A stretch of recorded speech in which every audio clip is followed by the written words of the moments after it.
So in this video, I want to talk a little bit about focus and experiment a little bit with the idea of a steady tempo versus variable tempo. Basically, what we're looking at here is in some ways the difference between brainwave entrainment and auditory brain stimulation.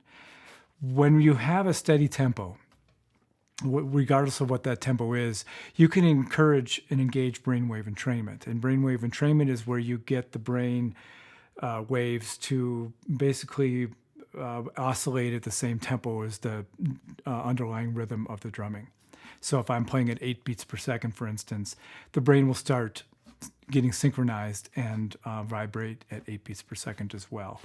When we're talking about a variable tempo, now we're talking about maybe being able to get the brain to go up and down with it with entrainment, maybe not.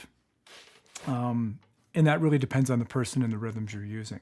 But when we're talking about focusing, we don't necessarily want brainwave entrainment because we end up with something called habituation or tolerance.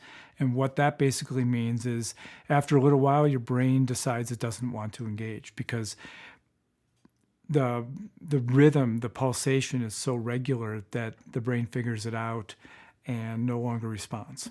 And this is one of the things you're going to find happening with binaural beats and isochronic beats. Because you can only vary that pulse so much, the brain becomes used to it, figures it out, deciphers the pattern, and no longer engages with it. It now all of a sudden is no longer a threat and doesn't feel the need to respond to it. Instead is focusing on other things that might be threats. Remember, our nervous systems are really kind of primitive in some ways. The base part of our nervous system, this primitive part of our brain, is always looking for something that's a threat to our survival. It's looking for novelty. It's looking for something different. If we feed it novelty in a very controlled way, we can actually get the brain to engage because the brain is trying to figure out if there's a threat there or not. And that's part of the beauty of brain stimulation. With auditory brain stimulation and the idea of varying the tempo, you're varying the stimulus, which allows the brain to stay engaged because it's still trying to figure out if that stimulus is a threat. When we're talking about focus, we want to play in the alpha state of consciousness, which is between 8 beats per second and 12 beats per second. I'm going to play a little faster than 8, probably closer to 9, because that's, as far as I'm concerned, 9 to 10 beats per second is a really great place for being able to engage focus. You're getting the brain, if entrainment's happening, if brainwave entrainment is happening, you're getting the brain more towards the middle end of alpha as opposed to the lower end, which can transition into calm, which can transition into an altered state of consciousness. It's also musically kind of interesting because it's a pretty good clip. It's kind of engaging. It's kind of uplifting feeling. So I'll start it about that with a steady pulsation. I'm going to do some variable rhythms to keep your brain from becoming habituated to it so that you're basically not going to be able to decipher what's going to come next. So let me do this first, and then after that, I'm going to play some variable tempos. I'll probably still play similar rhythms because that's what focus is all about. But I want to get a sense of what that feels like to go up and down in tempos. Okay, so here's steady, around 8.5, 9 beats per second. And I'm just going to play what we generally use in our REI custom programs for focus. So here we go.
Okay, so that was a steady tempo, or at least as close as I can get to it. Now let's change the tempo up a little bit. I'll try to play the same rhythm so that it's not, so there's no difference in that. And the reason for doing the variable tempo is that now we're going to engage the brain at another level. And that can help with focus. Because again, we want to make sure there's enough novelty for the brain to try and figure out what's going on. So if you add the tempo into it, you end up with the brain having to work and process that as well. The downside to that is it maybe becomes a little agitating for you. It becomes a little bit too uncomfortable because you're changing too many things at once. So what we found primarily is that some people respond better to a steady tempo.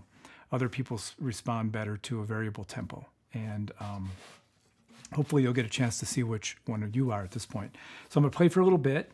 And if you want to experiment with this further, definitely check out the downloads below. And so I'm going to play for a while, and I'll see you in the next video.